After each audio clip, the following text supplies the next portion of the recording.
Okay, we should be good now. Okay, get out of my hand. All right. Hello and welcome back. I am mostly Darklink here with another Minecraft video for you.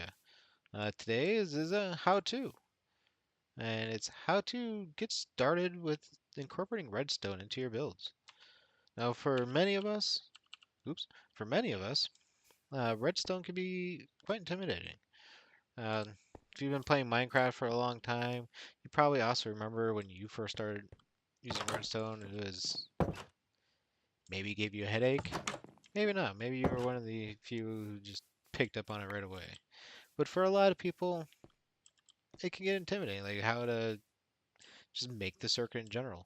And looking at big redstone builds, it can get overwhelming, especially if you don't understand logic gates or really how it all works, just in general. Well, I'm just going to tell you how to really get started with it. You like everything, you got to start small. Don't start with the giant, huge projects. Just start incorporating redstone into your everyday builds. Like take your house with its wooden door, just add a button. That way you can just walk in your house. Yeah, you've already started using some redstone mechanics right there. Simple, easy. Now one thing I will say is, if you do this, don't use a stone button. And the reason for that is stone buttons have a much shorter pulse. So as you see, the door stays open longer with the wooden one. That's where the stone, and you don't want to be trying to go in and then, ooh, I made it. But you don't want to try to go in here and then as you're going in, the door shuts on you. So save yourself the hassle. Use the wooden button. Once you get comfortable with small things like that, like either doing that or maybe you have a pressure plate in front of your door, get comfortable with just doing that all the time. And then once you do that, then maybe start trying to do other things, like a piston door. That way you can just maybe make it a button, so that way when you go through, oops, if you actually make it through, so when you go through, it just closes when you get by. All that is button, torch, and then two sticky pistons. Simple, easy, and it allows you to start getting familiar with how these things work. Also, you got a nice little piston door.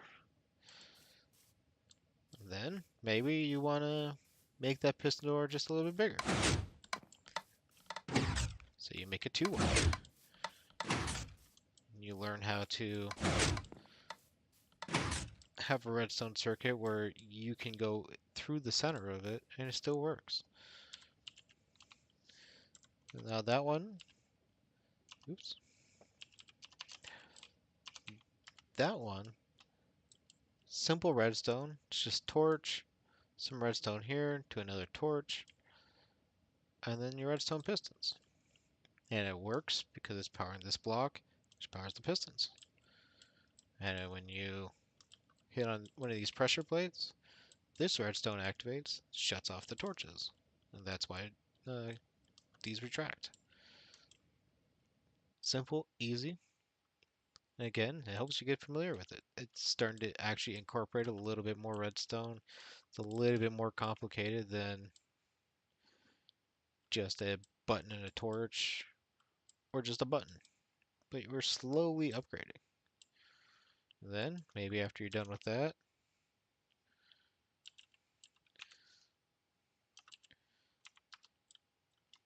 get a little bit more creative with it. Oops, that was already open. But make like little hidden bunkers. So that way you gotta come find the switch, drops you down to some stairs, bam, you get your hidden stash of diamonds from your little bunker.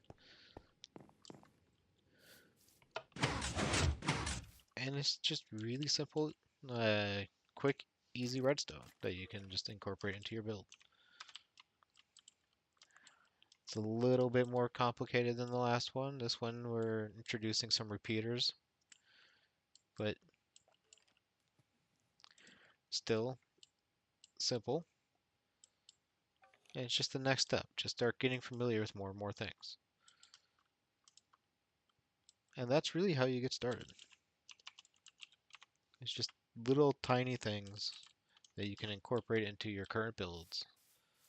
Like maybe buttons, pressure plates, levers. And then from there you just start going a little bit more, and a little bit more, and a little bit more. And then once you start getting familiar and comfortable with all those redstone mechanics, those simple, easy ones, start looking at the bigger builds.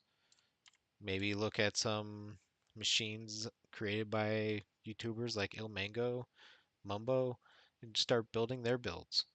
And then once you've done that and you're feeling comfortable with that and you're enjoying that, then start trying to come up with your own designs. Make your own things using the mechanics that you learn from just getting familiar with it. And hey, that's how I got started. But this has been mostly Dark Lake. You have a wonderful day.